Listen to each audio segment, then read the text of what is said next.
ഇത് പറയുമ്പോൾ അമ്മ ഗണപതി കല്യാണം ഓർക്കുകയാണ്. മനുഷ്യനെ കൊല്ലുകയും കഴിക്കുകയും ചെയ്യുന്ന ഒരു അസുര രാജാവ് ഉണ്ടായിരുന്നു. തന്നെ കൊല്ലാൻ ഒരു ബ്രഹ്മചാരിക്ക് മാത്രമേ സാധിക്കൂ എന്നുള്ളൊരു വരമാണ് അദ്ദേഹത്തിന് കിട്ടിയിരുന്നു, തപസ് ചെയ്ത് വാങ്ങിച്ചിരുന്നത്. ഇതിനു വേണ്ടിയാണ് ഗണേശനെ സൃഷ്ടിക്കുന്നത്. അങ്ങനെ എനിക്ക് ഒരു ദിവസം ഗണപതി ഒരു കല്യാണത്തിന് പങ്കെടുക്കേണ്ട അവസ്ഥ വന്നു. അത് കണ്ടുകൊണ്ടിരിക്കവേ അപ്പം ഗണപതി ശിവനോട് ചോദിച്ചു, അച്ഛാ എൻ്റെ കല്യാണം എപ്പോഴാണ്? മോൻ്റെ ആഗ്രഹം കേട്ട് ഭഗവാൻ ചിരിച്ചുകൊണ്ട് പറഞ്ഞ്, മോൻ്റെ കല്യാണം നാളെയാണ്. അപ്പോൾ ഗണപതി നാളെ എൻ്റെ കല്യാണം, നാളെ തന്നെ എൻ്റെ കല്യാണം തുള്ളിച്ചാടി അവിടെ ഓടി കളിച്ചുകൊണ്ടാണ്. അടുത്ത ദിവസമായപ്പോൾ ഗണപതി ഭഗവാന്റെ അടുത്ത് വന്നു. അച്ഛൻ ഇന്നല്ലേ എൻ്റെ കല്യാണം എന്ന് ചോദിച്ചു.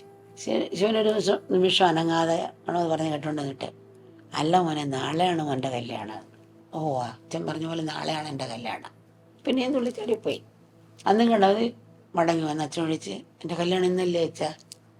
പിന്നെയും പറഞ്ഞു, നാളെയാണ് മോൻ്റെ കല്യാണം. നാളെ എന്നല്ലേ പറഞ്ഞ കല്യാണം എന്ന് ചോദിച്ചു. പിന്നെയും തുള്ളിച്ചാടിപ്പോയി. അങ്ങനെ ഒരു ദിവസം നാളെയാണ് മോൻ്റെ കല്യാണം, നാളെ കല്യാണം പറഞ്ഞുകൊണ്ടിരിക്കുകയാണ്. അതാണ് ഗണപതി നിത്യജീവനയുക്തനായി ഇന്നും ഇരിക്കുന്നത്.